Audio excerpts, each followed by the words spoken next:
In today's episode, we're talking about a case of a love triangle involving two brothers and a woman.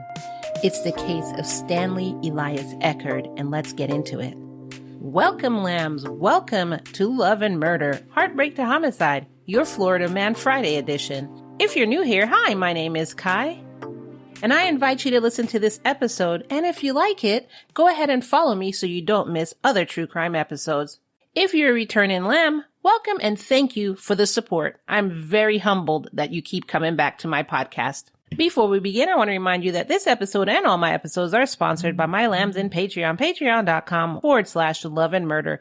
If you want to be a sponsor of Love and Murder and get extras like case extras, bonuses, everything like that, then head on over to Patreon, patreon.com/Love and Murder and become an exclusive lamb.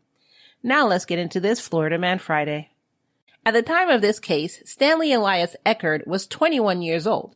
He was born in Southern California. He was one of 7 children in a mixed family. His parents, Samuel and Donna Eckerd, moved to Spring Hill, Florida around 2005. Stanley and his younger brother, 19-year-old Sean, were the youngest of the siblings. All of the children's ages ranged from 19 to 40. Both Stanley and Sean attended F.W. Springstead High School, but dropped out before completing their education. Both of them dropped out of school? I wonder what the age gap was between them and the 5th child, because it just looks like the parents, I think it's like younger child syndrome. Not that this happens to everybody, but it is common where you have the younger children and they're less supervised by the parents.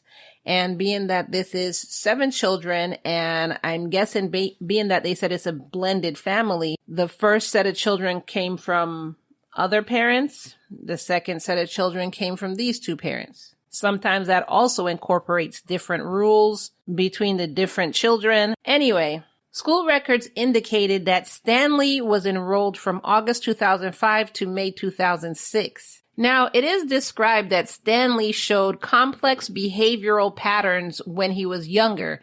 He was described by a family friend as a, quote, fun kid, but also as a compulsive liar and a thief with self-esteem issues. Although they did describe him as all of these things, they also described him as extremely intelligent. His sister said that he had, quote, a very, very high IQ. And he would often use such advanced vocabulary that people had a hard time understanding him. And as they described it, being that he was so smart, combined with his behavioral issues, actually made what they called a unique and challenging personality. The relationship between Stanley and his family, especially his brother Sean, was very complicated. Stanley felt that Sean was the favorite child, which caused him to resent Sean. Throughout the years, instead of them maturing and getting better as brothers, they actually got worse, with Stanley blaming Sean for most of his problems, which I don't think as a grown man you should still blame your younger brother for problems that you have, but okay.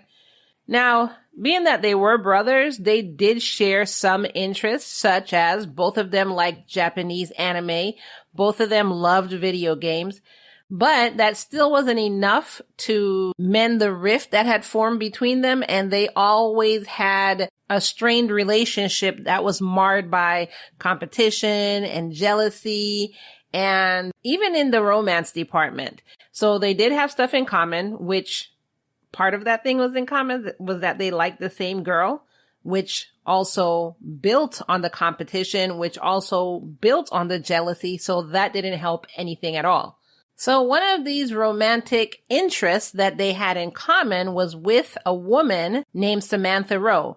Both Stanley and Sean had a romantic history with Samantha. She was initially friends with Sean, and then she started dating him later. And with this friendship and dating, it led to even more resentment with Stanley, who felt that once again, Sean took what should have been his and he overshadowed him, and this is bullshit. Now, even though Samantha was with Sean, Stanley didn't hide how he felt about her. He actually told her that he did have a crush on her, and one day they even shared a kiss in Samantha's car. Now, I don't know if this was before she was with Sean or while she was with Sean. It doesn't really say. But either way, when he told her one day he did have a crush on her, he did have feelings for her and everything like that, he started sending flirty messages to her, and then he warned her that Sean was using her, and he was like, look, I know my brother, I'm gonna just be straight with you. Sean's using you, and at any point in time, he can move on to date another woman. He'll just break up with you. But I'll never do that. If you were my woman, how many times have you heard that? If you were my woman, I would fill in the blank here. And again, side note, I'm not saying all guys are like this, but some guys are. Just like some women. If you were my man. According to Stanley, on June 19th, 2010, him and Sean got into a fight. And that fight led Stanley to use an electric cord to choke Sean. Later, he said that he never intended to kill his brother. Quote, I was just in a fight with him. Adding that when he heard Sean's neck pop, he realized something was wrong.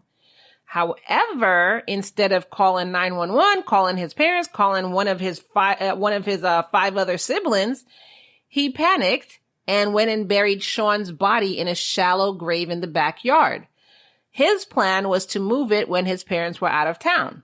The problem with that was Stanley's mother, Donna Eckerd, noticed him digging in the backyard around 3 a.m. on Saturday. Smooth. Just dig a hole at 3 a.m. on Saturday. Nobody'll know. Nobody'll know. What?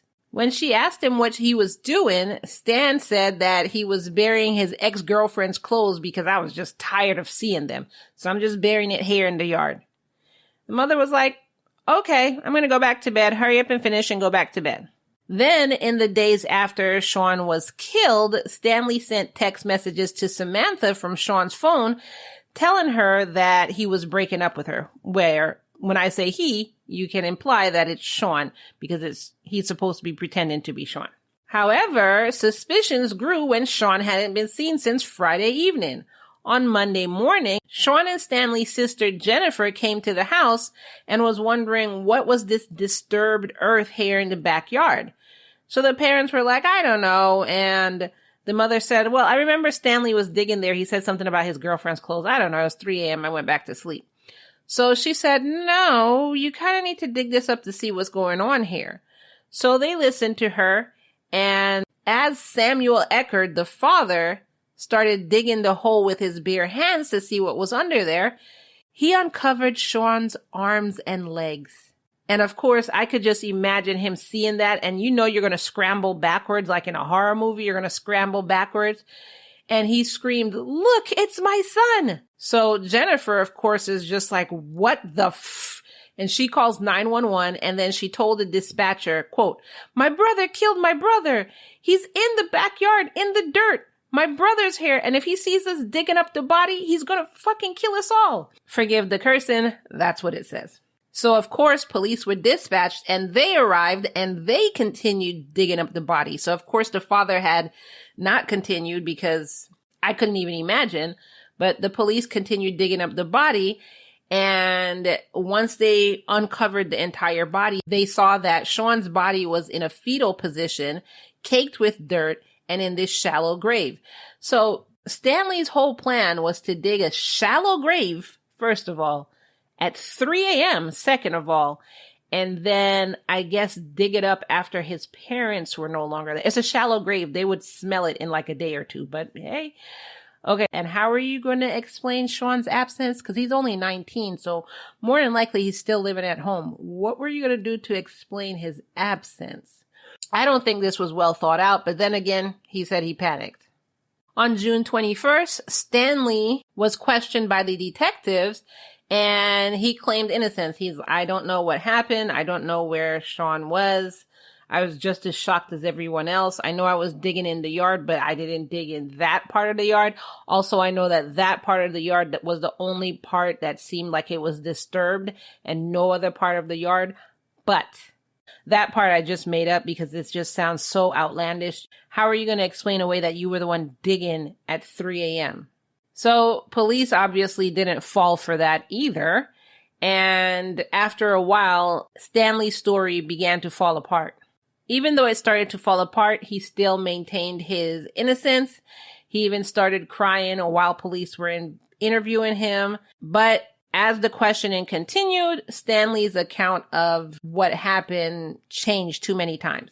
Everything he told police, he would offer various explanations for what happened, but every explanation seemed to contradict the last explanation. So again, he's not thinking about this. And again, Kai, he said he panicked. So one of the excuses that he gave police is that he said at one point he found Sean holding a bag of his belongings, and then they got into an argument, and that's what happened. But I don't know, maybe he just drove away. I don't know how he got into that hole in the ground. And another thing he told police was that, yeah, we were in a love triangle, but that doesn't mean I would want to kill my brother. We were just in a love triangle. He just liked the girl that I liked, but this girl, she liked me and she didn't like him. I could prove it because she kissed me in my car. Yeah, she's saying this is her boyfriend, but she kissed me. So after 4 hours of intense questioning, I can't imagine that long, Stanley finally confessed that he killed his brother. He admitted that the reason they got into the fight in the first place was because of, quote, the girl. So police were probably like, what girl? Can you elaborate? And he told them all about it. He said on June 19th, him and his brother started fighting over him being with Samantha, and Stanley wanted Samantha. During the fight, he had grabbed an extension cord and he had wrapped it around his brother's neck. He wasn't trying to murder him. He was just trying to stop him from fighting. But he heard a pop, and then his brother went limp. He said he checked for Sean's heartbeat to confirm that he was alive or dead, and he didn't find one, so he went and buried him in the backyard. He did continuously maintain that he had no intention of killing Sean. It was just a fight, and he wasn't trying to kill his brother. He then said he hid the body to protect his mother, who has a weak heart, and he didn't want her to literally have a heart attack and die from shock. He said his mother had a trip planned in the next couple days, and after his mother left, he was planning to tell his father. He also confessed that after Sean's death, he had sent text messages from Sean's phone to family members, making them think Sean was still alive. In those text messages, Sean said, I'm going to California. I know this is sudden, but that's where I'm going. So basically trying to get family to believe that Sean had gone on a trip. He also texted Samantha, as I already said, and told her, he's breaking up with her or whatever, in the voice of Sean. So police arrested Stanley, and later the medical examiner confirmed that Sean had died from either a fractured skull or 3 broken vertebrae during this fight. The chief prosecutor, Pete Madrino, declined to call it a, quote, crime of passion, instead saying, quote, the evidence reflects that the case has romantic considerations or overtones to it as opposed to passion. During his trial, Stanley did show remorse. One of the ways is in this quote, in all of this, the only thing I really want back is my brother. That's really it. A medical examiner testified during the trial and said that Sean's death likely resulted from a combination of factors, including the blow to his head, a high blood alcohol content, and possible lingering brain swelling from encephalitis. So all in all, the forensic pathologist deduced that Sean had hit his head on a nightstand while the brothers were fighting, and this could have been enough to cause Sean's death. The prosecution presented a compelling case against Stanley, where prosecutor Madrino argued that Stanley had planned to kill his younger brother due to jealousy and resentment. He said Stanley wanted Samantha all to himself, and the way to get that was to get, according to him, Sean out of the way. The state's case focused on Stanley's change in narrative, how he changed the story over and over again during his interview, and his actions following Sean's death, like texting everybody and trying to make it look like Sean was still alive. Now, Stanley's defense, led by Chief Assistant Public Defender Alan Fanter, argued that Stanley acted in a moment of panic. But prosecutors insisted and stuck with their thought process that this happened out of jealousy. Public Defender Fanter questioned potential jurors about mental health issues and behavior under extreme stress. Did they really pull the mental health card just out of his back pocket? Nothing else was working. So you were like, jurors, mental health. I'm just picturing him. You know how people hold up the Uno reverse card? I'm just picturing him holding up like the red card in soccer. Mental health, jurors. Like, how are you just going to pull that out your back pocket and think that will work? You never mentioned mental health before, but I guess you feel like this wasn't going your way, so you just pull out the whole mental health issues. So once they started on the mental health, the defense also talked about Sean's volatile temper because he did have encephalitis. And once he did have encephalitis, he had a really bad temper. They were suggesting that this horrible temper is what contributed to the fight. Samantha testified about a conversation with Stanley that she had on the day of Sean's death. The jury also watched a video of the crime scene, including footage of Sean's body in the shallow grave. I couldn't be a juror. Ooh. Donna testified that Sean was the more aggressive son and experienced mood swings after his encephalitis diagnosis. Now, it's interesting to note that before the trial began, Stanley was offered a plea deal by the prosecutors. They basically told him that if you would plead guilty to a lesser charge of second-degree murder, you would get your prison sentence capped at 20 years. So go ahead and plead guilty. You're going to get the lesser charge of second-degree murder, and we'll make sure that you get no more than 20 years in prison. However, Stanley said, pish posh, I'll take my chances, and rejected the offer and instead chose to face a trial because who's going to not believe me? Not those jurors. They're going to believe everything I say, so I take my chances. So his charges are still first-degree murder, and now he's in a jury trial. After a 5-day trial, the jury deliberated for about 2.5 hours. They found Stanley guilty of second-degree murder. Well, at least it wasn't the first-degree murder, and I say that sarcastically, at least. I personally don't think he meant to kill his brother. I think they were in a really heated fight. But anyways, so he was found guilty of second-degree murder, and the jury stated that although they did believe that Stanley was responsible for Sean's death, they didn't find sufficient evidence of premeditation. So that's why they went with second-degree murder. Then in 2013, Circuit Judge Anthony Tati sentenced Stanley to 50 years in prison. Dude, you would have been capped at 20 years, but you decided to go for a jury, and for some reason you thought people were going to be on your side after you, not intentionally in my opinion, but you still murdered your brother and you thought people were going to be on your side.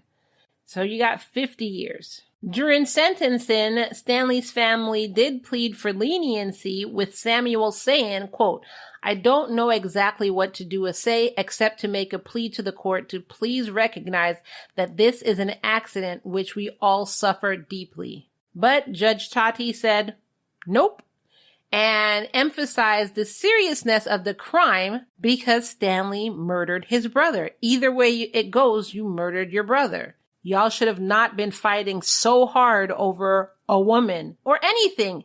Cards, a dude, cars, just nothing. So, like I said, he sentenced him to 50 years in prison. Even after the sentencing, the family pled with the judge. The judge still upheld the sentencing, and that just left the Eckerd family completely devastated. To them, it felt like they lost 2 sons in such a short period of time. Donna said that this is an unbearable weight for her, saying, quote, as a victim of this trial, I believe there's reasonable doubt that this was a homicide and equally a reasonable possibility of an accident and a confused decision being made. And that is the case of Stanley Eckerd, Sean Eckerd, and Samantha Rowe, where both brothers wanted her, and it became a huge problem in their relationship. What do y'all think about this case? So in this case, I did want to point out that in a family, you shouldn't have jealousy, resentment, all that stuff. if you do, don't let it sit there and fester. This is what could happen. Grown ass men still fighting. 21 and 19, y'all are still fighting, and you're fighting over anything. It's ridiculous.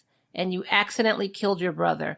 I honestly don't believe he purposefully did it, but I think he was carrying that anger, that resentment. And well, I don't know if anybody's been in a fight.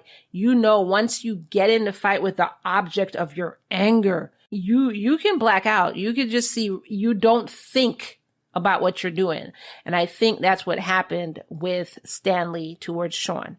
Then at the same time, the mother saying Sean was usually the aggressor. So it could have been that Sean was like, hey, stop texting my girl. Stop telling me this about my girl, and punched him. And then they started a fight. And in a blind rage, Stanley did this. Am I saying he shouldn't be punished? No, of course, that's not what I'm saying. But I'm saying I don't think it was like on the level of first-degree murder and 50 years in prison.